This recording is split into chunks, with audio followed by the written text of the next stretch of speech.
नमस्कार साथियों। आज हम बात करेंगे क्लास 6-7 की वर्कशीट नंबर 9। तो 9 में दिया हुआ है recite the given rhyme with your friends and class, यानी आपको अपने फ्रेंड के साथ में इस पोइम को रीसाइट करना है। तो जैसे हिप हॉप रॉक ये कुछ शब्द है, तो जैसे क्या है hip hop hip.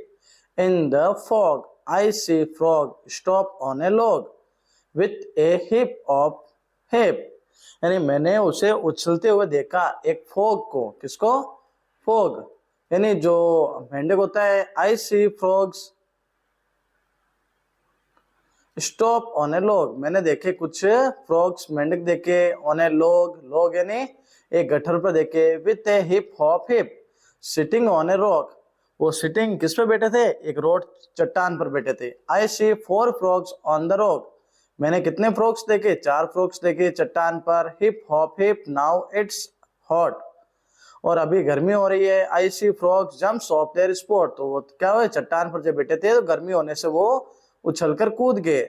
With a hip hop hip hopping of A log, यानी कूद के वापस कहाँ चले गए? लॉग पर, लकड़ी के गट्ठर पर। There are no frogs on the rock, और अब जो कोई भी फ्रॉग्स नहीं है किस पर? रॉक पर। तो ये इस प्रकार से देखो मैंने चित्र बना रखे, तो आपको भी बजाय से अच्छे से सुंदर चित्र बनाने हैं। अब देखो पहला क्वेश्चन क्या है? Can you identify and write some rhyming words from the rhyme, आपको कुछ राइमिंग वर्ड्स को आइडेंटिफाई करना और लिखना है। जैसे फॉग, लॉग, हॉट, स्पॉट, तो ये कुछ राइमिंग वर्ड्स थे। अब देखो सेकंड क्वेश्चन क्या दिया हुआ बच्चों? How many frogs were sitting on a rock, कितने फ्रॉग्स थे जो उस चट्टान पर बैठे थे? तो देयर वर 4 फ्रॉग्स, कितने बच्चों? 4 फ्रॉग्स थे सिटिंग ऑन द रॉक, किस पर बैठे थे? चट्टान पर बैठे थे। फिर थर्ड क्वेश्चन आता है why did the frogs jumps of the rock, क्यों वो जो फ्रॉग थे रॉक से कूदे? क्योंकि वहां पे बहुत गर्मी थी, तो ड्यू टू हॉट, गर्मी के कारण the frogs jumped of the rock, यानी वो सारे जो फ्रॉग थे वो रॉक से कूद गए। In which season do you see frogs the most, कौन से सीजन में आप सबसे ज्यादा फ्रॉग्स को देख पाते हो? तो वी सी फ्रॉग्स, हम सबसे ज्यादा फ्रॉग्स को देखते हैं the most in the rainy season, कौन से सीजन में? बारिश की सीजन में हम सबसे ज्यादा उन फ्रॉग्स को देखते हैं। तो इसके साथ ही आज हमारे वर्कशीट 9 कंप्लीट हुई।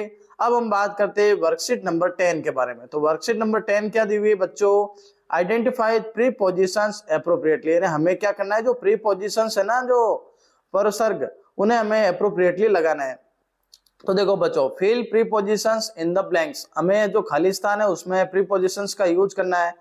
तो 4 प्रीपोजिशंस हमारे सामने दिए हुए। बिफोर का अर्थ होता है पहले, आफ्टर का मतलब होता है बाद में या पीछे, बिटवीन का अर्थ होता है बीच में, यानी कोई भी वस्तु किन्हीं दो के बीच में होती है तो वहां बिटवीन का यूज करते हैं। और एमोंग का अर्थ होता है बीच में, लेकिन यहाँ पर हम एमोंग का यूज करेंगे ऐसे जो कोई भी चीज बांटनी हो जो 2 से अधिक के बीच में बांटनी हो या 2 के अधिक के बीच में है, तो वहां पे हम एमोंग का यूज करता है। यानी बिटवीन का तो 2 के बीच में और एमोंग का 2 से अधिक के बीच में। अब देखो पहला क्वेश्चन क्या है बच्चों?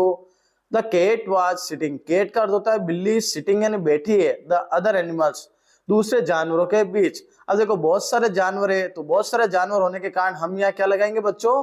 एमोंग लगाएंगे। अब देखो सेकंड क्वेश्चन दिया हुआ है पुलिस वाज रनिंग, पुलिस दौड़ रही है। रनिंग का मतलब दौड़ना, पीछा करना। द थीफ, चोर का, तो पुलिस किसका पीछा कर रही है बच्चों? चोर का। तो चोर के पीछा कर रही है, तो पीछे को बोलते हैं आफ्टर। आफ्टर यानी पीछा करना, किसी के पीछे होता है तो वहां पे ये आफ्टर आएगा। अब देखो बच्चों थर्ड क्वेश्चन है द फ्रूट्स वर डिस्ट्रीब्यूटेड, जो फल थे ना वो डिस्ट्रीब्यूट किए गए अमोंग 11 स्टूडेंट्स। 11 का मतलब होता है 11 बच्चों में बांटे गए। अब देखो मैंने आपको पहले भी बताया है, अगर 2 के बीच में बांटते हैं तो बिटवीन आता है, और 2 से ज्यादा होता है तो अमोंग। तो यहाँ पर हमारा आंसर आएगा अमोंग, यानी फ्रूट्स वर डिस्ट्रीब्यूटेड अमोंग 11 स्टूडेंट्स, 11 बच्चों के बीच में फ्रूट्स को बांटा गया। अब देखो students should comb their hair, student यानी बच्चों को करना चाहिए, कॉम यानी कंघा, देयर हेयर उनके बाल, दे गो टू स्कूल, उनके स्कूल जाने से क्या करना चाहिए बच्चों? पहले करेंगे, क्योंकि स्कूल जा रहे हैं तो स्कूल जाने से पहले उनको कॉम करेंगे।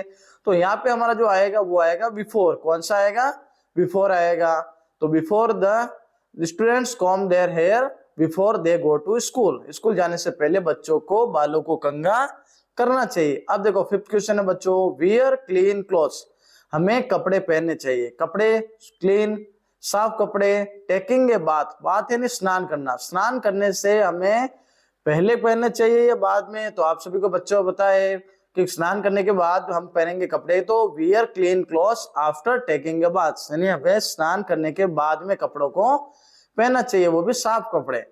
अब देखो 6 क्वेश्चन है, स्विच ऑफ, स्विच ऑफ यानी बंद करना, द लाइट्स यानी लाइट, द एंड फैन पंखा, यू लीव द क्लासरूम, जब आप क्लासरूम को छोड़ोगे तो क्लासरूम को छोड़ने से पहले पंखे बंद करोगे या बाद में बंद करोगे? तो क्या करोगे? पहले बंद करेंगे, यानी जैसे क्लासरूम हम छोड़ने वाले हैं उससे पहले हमें क्या करना है? पंखे और लाइट्स को बंद करना है। तो आप सभी को पता है, आप स्कूलों में बंद करते हो पंखे, तो हमें इस प्रकार से कार्य करना है। अब देखो 7th क्वेश्चन हमारा दिया हुआ है बच्चों, क्या दिया हुआ है? The bank is open, bank खुला है, ठीक है ना, 10 AM and 5 PM, 10 AM, AM यानी जो 12 बजे से पहले का टाइम होता है वो AM होता है, और 12 बजे के बाद का टाइम होता है वो PM होता है, दिन के समय। तो दो समय आपके सामने दिए हुए 10 और 5, यानी 2 के बीच में बैंक खुला है। तो देखो 2 के बीच में होता है तो वहां पे बिटवीन का यूज किया जाता है, तो हमें किसका यूज करना है बच्चों? बिटवीन का। तो the bank is open between 10 AM and 5 PM। अब देखो 8th क्वेश्चन बच्चों क्या दिया हुआ है? द फाइनल मैच, यानी जो अंतिम मैच है, फाइनल मैच वाज प्लेड, खेला जाएगा, जो अंतिम मैच खेला जाएगा इंडिया एंड पाकिस्तान, भारत और पाकिस्तान के बीच में। अब आपको पता है देखो 2 कंट्री दी हुई है, इंडिया एंड पाकिस्तान, अब 2 के बीच में खेला जाएगा तो हम यहाँ पे किसका यूज करेंगे? बिटवीन का। तो हमारा सेंटेंस पूरा बनेगा the final match was played between India and Pakistan. तो इसी के साथ ही हमारा सेंटेंस हुआ। अब देखो 9th हमारा जो क्वेश्चन है वो क्या है बच्चों? वी शुड वॉश, हमें शुड का अर्थ होता है चाहिए, वी यानी हमें, वॉश यानी धोना, फ्रूट्स ईटिंग देम यानी खाना खाने के पहले हमें जो धोना है या उन्हें बाद में धोने हैं फ्रूट्स को। तो हमें तो क्या करना होगा? पहले धोएंगे जब हमारा फ्रूट साफ हो जाएंगे। तो वी शुड वॉश फ्रूट्स यानी हमें धोने बिफोर ईटिंग देम, उन्हें खाने से पहले। अब देखो 10th क्वेश्चन है बच्चों, क्या है? रीता इज सिटिंग, रीता बैठी है, रीता इज सिटिंग यानी रीता बैठी है, पायल एंड मीना। अब देखो वही बात होगी बच्चों, क्या है? पायल है और मीना है, पायल और मीना कितने बच्चे हो गए? 2 लड़के हैं, 2 लड़कियों के बीच में कौन बैठी है? रीता बैठी है। तो 2 के बीच में बैठते हैं तो हम किसका यूज करते हैं बच्चों? बिटवीन का यूज। तो हमारा क्या सेंटेंस बनेगा? Rita is sitting between Payal and Meena. तो इसके साथ ही हमारा जो सेंटेंस कंप्लीट होता है।